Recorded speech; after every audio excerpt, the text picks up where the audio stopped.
Salam, kita berjumpa lagi dalam Renungan Singkat Kristen. Firman Tuhan hari ini terambil dari kitab Lukas 8 ayat 40 sampai ke 56.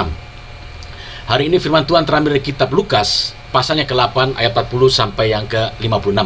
Demikian firman Tuhan yang akan saya bacakan. Peringkupnya adalah Yesus membangkitkan anak Yairus dan menyembuhkan seorang perempuan yang sakit pendarahan. Ayat 40. Ketika Yesus kembali, orang banyak menyambut dia sebab mereka semua menanti-nantikan dia. Maka datanglah seorang yang bernama Yairus. Ia adalah kepala rumah ibadat. Sambil tersungkur di depan kaki Yesus, ia mohon kepadanya supaya Yesus datang ke rumahnya. Ketika anaknya perempuan yang satu-satunya yang berumur kira-kira 12 tahun hampir mati dalam perjalanan ke situ, Yesus didesak-desak orang banyak. Adalah seorang perempuan yang sudah 12 tahun juga menderita pendarahan dan tidak berhasil disembuhkan oleh siapapun. Ia maju mendekati Yesus dari belakang dan menjamah jumbai jubahnya, dan ketika itu juga berhentilah pendarahannya. Lalu kata Yesus, "Siapakah yang menjamah aku?" Dan karena tidak ada yang mengakuinya, berkatalah Petrus, "Guru, orang banyak mengurumini dan mendesak engkau." Tetapi Yesus berkata, "Ada seorang yang menjamah aku, sebab aku merasa ada kuasa keluar dariku." Ketika perempuan itu melihat bahwa perbuatannya itu ketahuan, ia datang dengan gemetar tersungkur di depannya dan menceritakan kepada orang banyak apa sebabnya ia menjamah dia dan bahwa ia seketika juga menjadi sembuh.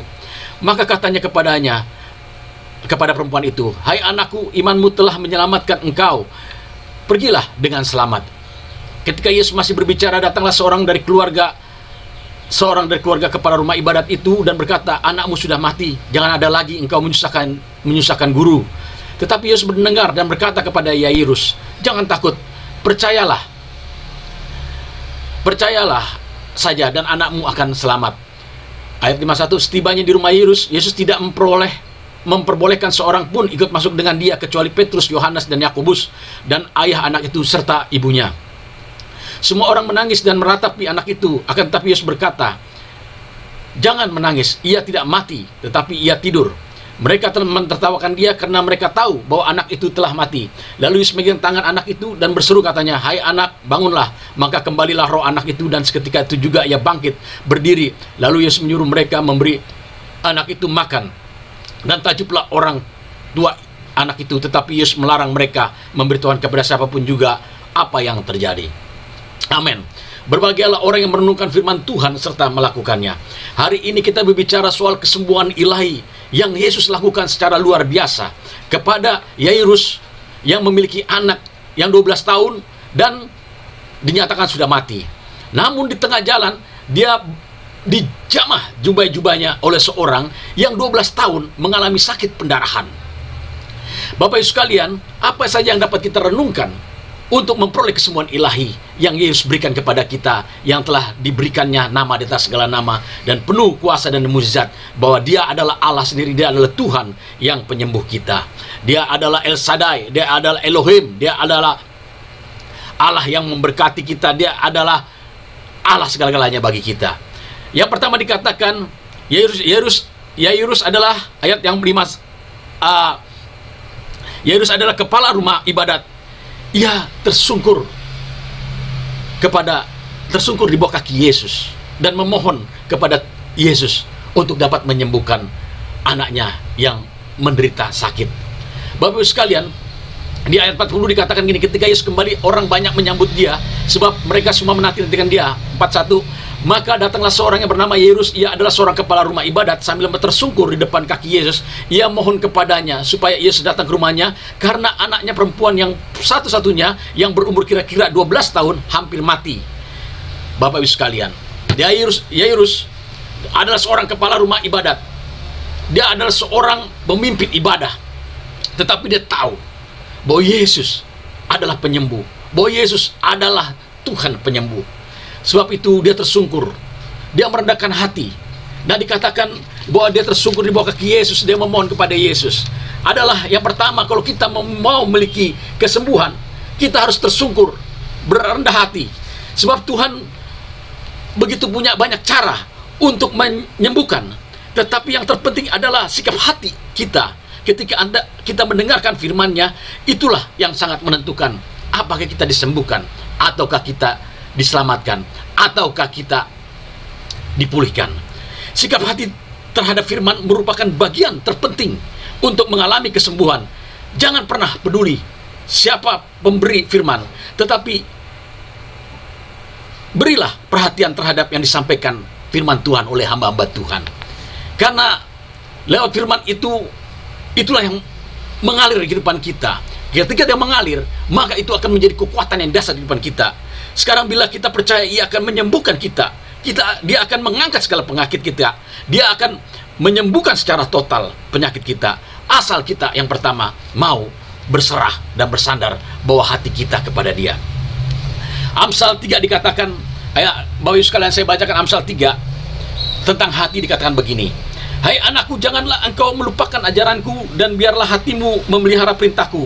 Karena panjang umur dan lanjut usia serta sejahtera akan ditambahkannya kepadamu.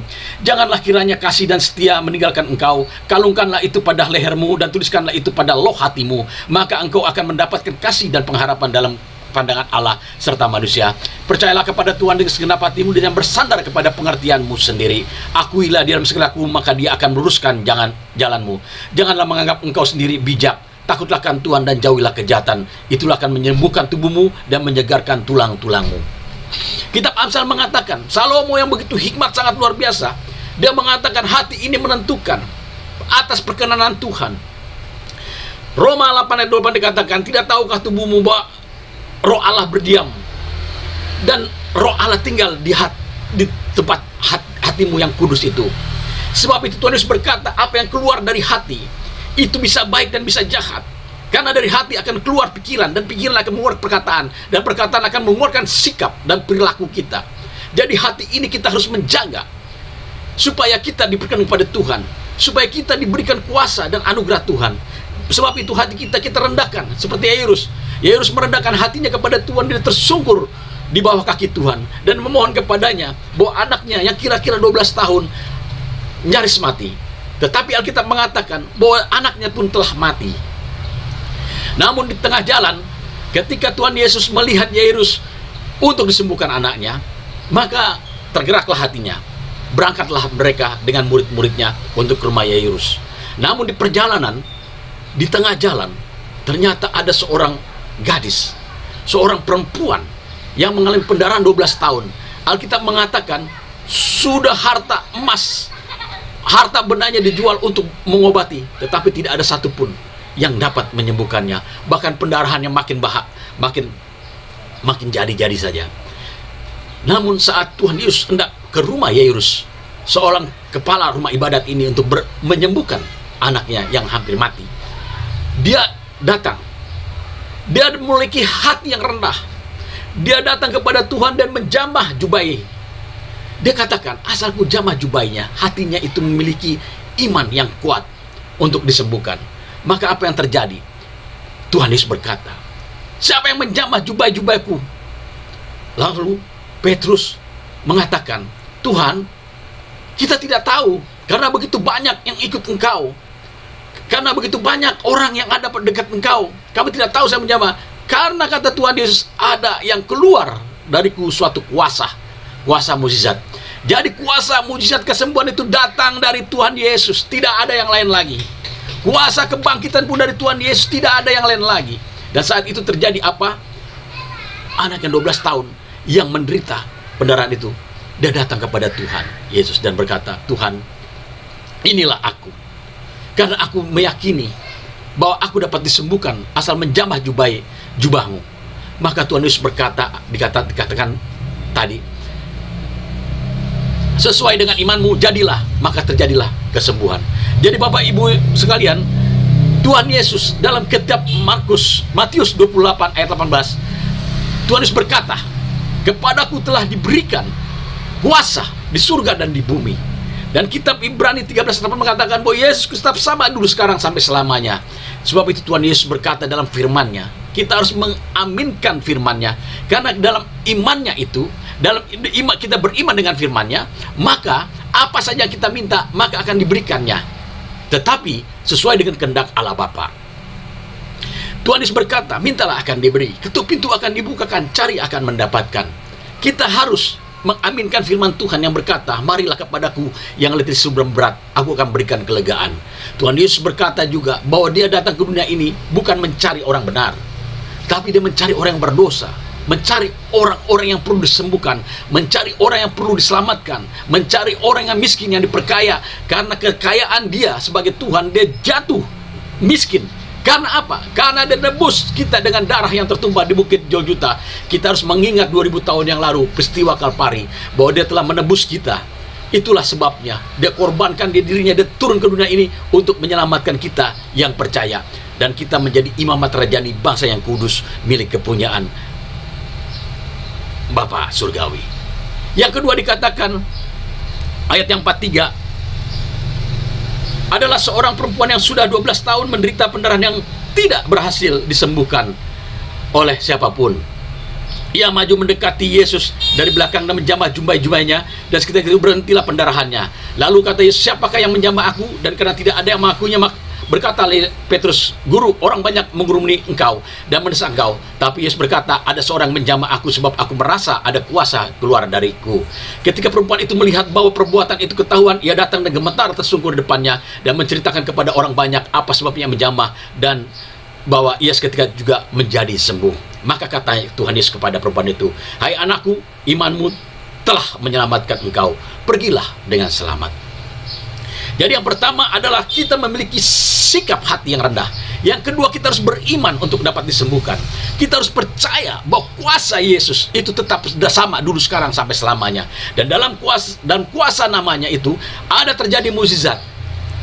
Jadi kita harus mendorong kuasa dari Tuhan Yesus dan tenaga dari Tuhan Yesus untuk apa? Untuk kita klaim firman Tuhan dan kita imani seperti wanita yang 12 tahun ini. Dan kita imani, maka kesembuhan ilahi terjadi. Yang pertama, kita memiliki sikap hati yang tadi dikatakan. Yang kedua, kita harus memiliki iman seperti wanita ini. Wanita ini telah mengalami 12 tahun pendarahan. Tapi apa yang terjadi? Ketika dia imankan bahwa Yesus akan menyembuhkan, maka terjadi mukjizat. Bahkan Tuhan Yesus juga heran. Siapa? Padahal Tuhan itu tahu. Tetapi karena dia ingin tahu bagaimana imannya terjadi, maka Tuhan Yesus berkata apa? Sesuai dengan imanmu, maka jadilah kepadamu. Jadi Bapak Ibu sekalian, iman adalah dasar dari sesuatu dan bukti yang kita harapkan. Jadi karena iman, kita percaya bahwa hari ini kita akan mendapat makan. Karena iman, hari ini kita percaya kita akan sehat. Hari ini karena kita beriman, Tuhan akan memberikan napas oksigen kepada kita. Karena kita beriman pada hari ini bahwa kita akan bekerja dengan baik, maka akan terjadi yang baik. Dan pada hari ini kalau kita beriman bahwa kita akan mendatangkan orang-orang baik untuk menghasilkan pekerjaan baik, maka kita akan menghasilkan pekerjaan baik. Imanlah yang menentukan. Tetapi kalau imanmu pagi-pagi udah mengatakan, oh aku akan susah begini-begini, maka hari itu pun kau akan susah mengalami. Tetapi kalau pagi-pagi bangun tidur, kau berdoa, kau serahkan kepada Tuhan, kehendak Tuhan terjadi, kemudian kau merenungkan apa yang terjadi, kau akan diberkati Tuhan, engkau akan dilindungi Tuhan sesuai dengan janji Tuhan. Tuhan akan memberkati engkau, Tuhan akan memberkati keluar masukmu, Tuhan akan memberkati adonanmu, Tuhan akan memberkati. Asal kita imani, maka akan terjadi. Begitu juga pada kesembuhan ilahi. Asal kita imani, Tuhan, engkau akan mendatangkan organ-organ tubuhku yang sakit apapun akan kau rubah, karena engkau yang menciptakan aku. Dulu, sekarang, sampai selamanya engkau tetap sama. Maka engkau akan mendatangkan kesembuhan ilahi bagiku. Engkau akan mendatangkan mukjizat bagiku. Engkau adalah berkatku. Engkau adalah Tuhanku yang maha mulia. Maka kalau kita imani dan imani seperti wanita yang 12 tahun ini, maka apa yang terjadi? Wanita itu disembuhkan secara luar biasa. Perkara yang ketiga adalah anak Yairus telah mati. Ayat 9:55 dikatakan begini. Ketika Yesus masih berbicara, datanglah seorang dari keluarga kepala rumah ibadat itu dan berkata, anakmu sudah mati. Jangan lagi engkau menyusahkan guru. Tetapi Yesus mendengarnya dan berkata kepada Yairus, jangan takut, percaya saja dan anakmu akan selamat.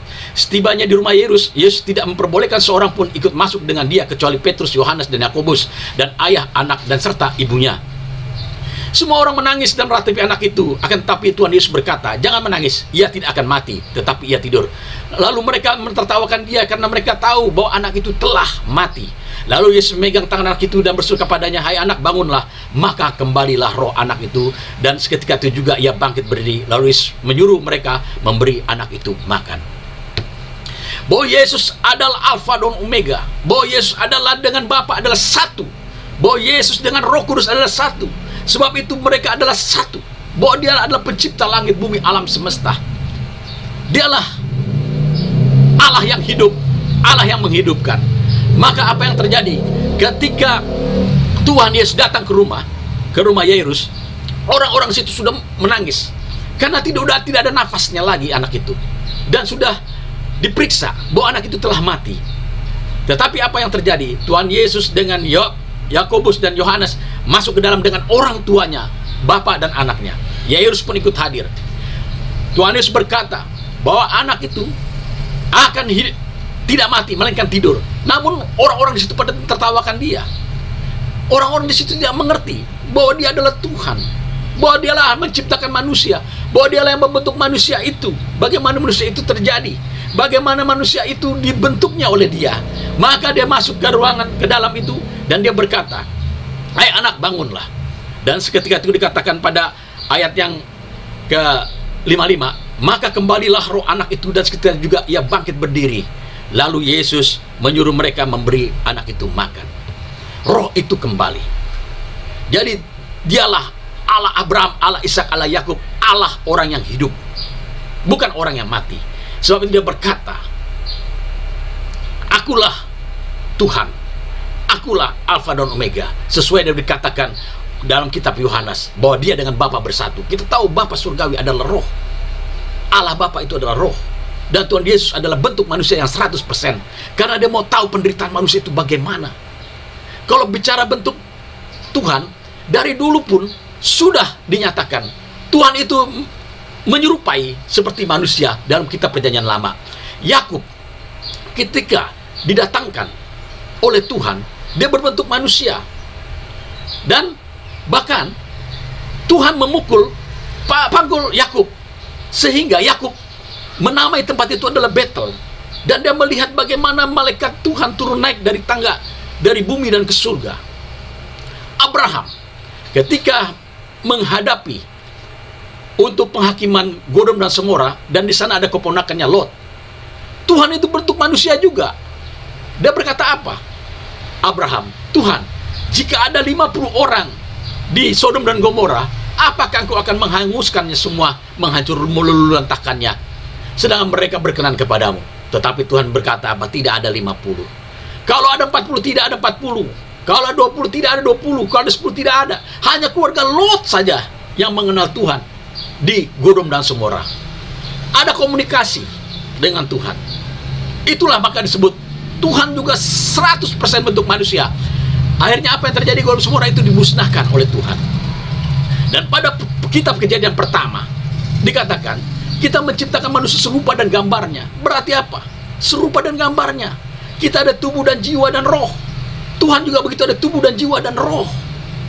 Karena serupa dan gambarnya, itu tidak bisa diabaikan firman itu, bahwa dia ada berbentuk dengan manusia juga. Itulah Tuhan kita Yesus Kristus yang diberikan nama di atas segala nama, bahwa setiap lutut bertutur, setiap lidah mengaku bahwa Yesus Tuhan bagi kemuliaan Allah Bapa di surga.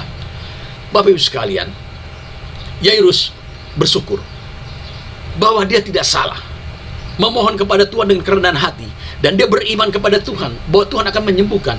Dan bahkan dia tahu anaknya dikabarkan sakitnya telah membawa pada kematian. Tetapi apa yang terjadi?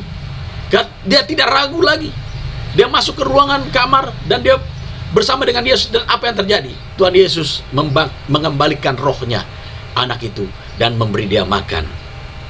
Bapak-Ibu sekalian, yang terakhir dikatakan ayat 56, dan tajublah orang tua itu, tetapi Yesus melarang mereka memberitahukan kepada siapapun juga apa yang terjadi. Kisah Tuhan Yesus itu sangat menakjubkan, sangat luar biasa. Ketika dia datang ke dunia ini, semua nabi-nabi telah menuliskannya. Mika menuliskannya bahwa dia akan muncul di Bethlehem. Itu Bapak Ibu sekalian 380 tahun. 700 tahun sebelum Tuhan Yesus datang, Yesaya mengatakan seorang anak akan diberikan kepada kita, seorang yang memerintahkan akan kepada kita, lambang pemerintahan ada padanya, Raja Damai, Allah yang kekal, Bapa yang kekal, Allah yang perkasa. Udah dikatakan oleh Yesaya 700 tahun yang lalu, sebelum Tuhan Yesus 2000 tahun dia ada, bahwa dia akan datang. Kalau perkara Musa bilang nabi yang terakhir, itu tidak ada lain seperti kitab Perjanjian Lama, bahwa itu adalah Elia. Elia dalam bentuk Yohanes. Yohanes Pembaptis. Karena Yohaneslah kita disucikan, dibaptis oleh baptisan selam. Tetapi oleh Yesus kita dikarunikan dengan baptisan roh. Karena baptisan roh dan baptisan selam adalah itu alkitabiah sesuai dengan perintah Tuhan. Bagaimana kita akan menghadapi seperti perjanjian lama, kita masuk ke ruang maha suci atau ruang suci atau ruang pelataran, ada aturannya menghadap Tuhan. Dia ada pada saat itu, dia menjadi tiang awan dan tiang api untuk menyelamatkan umatnya. Kalau kita berdosa, ketika di pelataran harus disucikan dengan pengorbanan domba, dengan darah anak domba yang suci. Ketika kita masuk juga ke ruang suci, kita harus ada aturannya lagi. Yang maha suci pun juga ada aturannya. Tidak boleh sembarangan. Karena yang ruang maha suci harus diundi. Harus yang benar-benar yang Tuhan berkenan. Sebab apabila kita masuk ke ruang maha suci tidak berkenan, maka kita akan mati. Hanya imam-imam. Jadi Bapak Ibu sekalian, itulah perkara Tritunggal adalah gampang dijawab. Seperti matahari, dia ada panas, ada cahaya, ada bentuk. Tuhan sudah mengingatkan kita seperti manusia juga, ada jiwa, ada roh, ada tubuh. Itulah Bapa kita surgawi ada roh. Tuhan Yesus adalah tubuh, dan Roh Kudus adalah jiwa.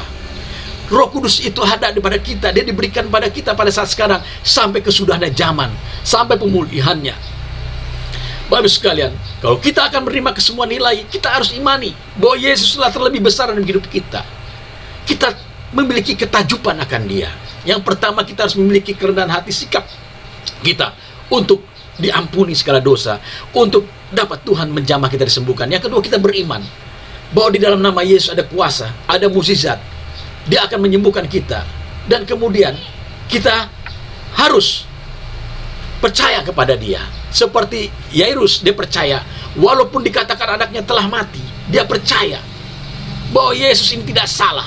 Dia masuk ke kamar, dan apa yang terjadi? Anaknya disembuhkan. Dan kemudian kita bersyukur dengan takjubnya apa yang telah diperbuat oleh Yesus bagi kita. Terimalah kesembuhan pada hari ini, kesembuhan ilahi. Sakit apakah engkau? Sakit kanker kah? Sakit lever kah? Sakit tumor kah? Tidak ada yang mustahil bagi Dia. Karena Tuhan Yesus berkata, aku mencari orang yang berdosa, aku mencari orang-orang yang beriman kepada Dia, yang merendahkan hatinya pada hari ini. Maka engkau akan menerima mukjizat Tuhan, engkau akan menerima kuasa Tuhan, engkau akan dipulihkan. Apabila juga rumahmu dalam problem rumah tangga engkau bermasalah, Tuhan akan pulihkan. Karena bagi Tuhan tidak ada mustahil, bahwa Dia tetap sama dulu, sekarang, sampai selama-lamanya. Dalam Kisah Para Rasul ayat 3 dan 6, ketika Petrus hendak ke sinagog untuk beribadah, ada situ seorang yang mengalami lumpuh. Sudah dari kecil dia lumpuh. Dan seorang lumpuh ini menjadi pengemis, hanya minta gelandangan, hanya meminta-minta aja ketika orang beribadah. Karena pada saat itu Petrus lewat, tetapi Petrus melihat bahwa orang ini memiliki iman. Akhirnya Petrus berkata, lihatlah kepadaku, emas dan perak tidak ada padaku, tetapi demi nama Yesus bangkitlah dan berjalanlah. Apa yang terjadi saat itu juga dia bangkit dan berdiri dan berjalan. Itulah kuasanya tetap sama. Dulu Tuhan Yesus, sekarang Rasul, murid-muridnya pun melakukan tindakan yang sama. Dan itu tetap terjadi, karena tulis berkata, firmanku akan tinggal tetap. Bumi langit akan lenyap, tapi firman-Nya akan tinggal tetap. Kita percaya bahwa dalam nama Yesus ada kuasa firman-Nya, maka kita akan terjadi. Maka terjadi mukjizat kesembuhan. Amin. Mari kita tundukkan kepala, kita berdoa, dan kita percaya bahwa hari ini akan terjadi mukjizat kesembuhan, dan kuasa Tuhan tetap sama. Dan apa yang kita minta akan diberi, ketuk pintu akan dibukakan, cari akan mendapatkan. Mari kita tundukkan kepala, kita berdoa. Bapa dalam surga, terima kasih untuk firman-Mu pada hari ini begitu indah dan luar biasa, bahwa kami akan memperoleh semua nilai asal kami merendahkan hati dan sikap perilaku hidup kami betul-betul di dalam rencana-Mu, dan kami berserah kepadamu. Yang kedua, kami seperti seorang wanita yang mengalami pendarahan 12 tahun. Kami percaya, beriman bahwa Engkaulah penyembuh kami, bahwa Engkaulah mukjizat kami, bahwa Engkaulah adalah obat kami, bahwa kuasa-Mu tetap sama dulu, sekarang, sampai selama-lamanya. Dan yang ketiga, kami percaya bahwa kami percaya akan Engkau sepenuh hati, bahwa Engkaulah Tuhan dan Juru Selamat kami, dan di dalam nama-Mu dan segala kuasa-Mu akan mengalir kehidupan kami.